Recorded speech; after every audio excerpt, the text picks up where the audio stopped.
साथियों, आज मैं आपको जो राज्य सरकार पे बकाया है, केंद्र सरकार पे बकाया है, 60-40 का क्या रेशियो था, उसका कितना प्रतिशत राज्य सरकार पे था और केंद्र सरकार पे कितनी बकाया थी, उसकी पूरी डिटेल आज मैं आपको दे रहा हूं। साथियों,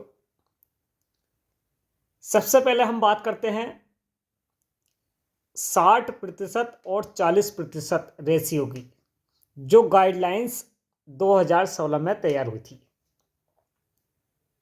जब शिक्षा मंत्रालय एमएचआरडी में ये योजना चलती थी। ये आप ध्यान पर रखिए। बात करते हैं हम पहले 60% की। 60% केंद्रांश। साथियों, शिक्षा मंत्रालय में ये योजना थी। 4 अप्रैल 2020 को इस योजना को ट्रांसफर कर दिया गया। ट्रांसफर कहां से हुआ? शिक्षा मंत्रालय एमएचआरडी मानव संसाधन विकास मंत्रालय ने इस योजना को 4 अप्रैल 2020 को अल्पसंख्यक मंत्रालय मोमा मिनिस्ट्री ऑफ माइनॉरिटी अफेयर में भेज दिया। 1 अप्रैल 2000 इसका इम्प्लीमेंटेशन हो गया, यानी कि अल्पसंख्यक मंत्रालय ने यह मान लिया कि 1 अप्रैल 2021 से हम वेतन देंगे, यानी कितना? 60%। वित्तीय वर्ष 2021-22 का 60% केंद्रांश उत्तर प्रदेश को जारी होता है।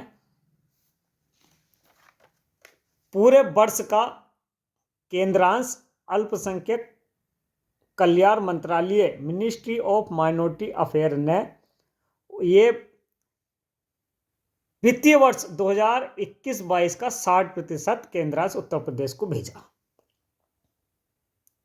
ये आप बिल्कुल क्लियरिटी स्पष्ट समझ लें साथियों। उसके बाद केंद्रांश नहीं आता है। जब हम लोग अल्पसंख्यक मंत्रालय में गए और पूछा कि आगे का केंद्रांश कब आएगा, तो उन्होंने कहा कि इसका अनुमोदन 31 मार्च 2022 तक है। ये सिर्फ मौखिक बातें थी साथियों, लेकिन एक पत्र जारी होता है। और वो पत्र कब होता है जारी? 17 अक्टूबर 2023 को एक पत्र जारी हुआ, जिसमें साफ साफ लिखा था स्पष्ट कि अल्पसंख्यक कल्याण मंत्रालय मिनिस्ट्री ऑफ माइनॉरिटी अफेयर ने इसका अनुमोदन 31 मार्च 2022 तक ही रखा है। उसके बाद एक और पुष्टि होती है साथियों। 9 दिसंबर 2025 को बंद का एक पत्र जारी होता है। दोनों बातें स्पष्ट हो गई साथियों। योजना शिक्षा मंत्रालय एमएचआरडी में थी।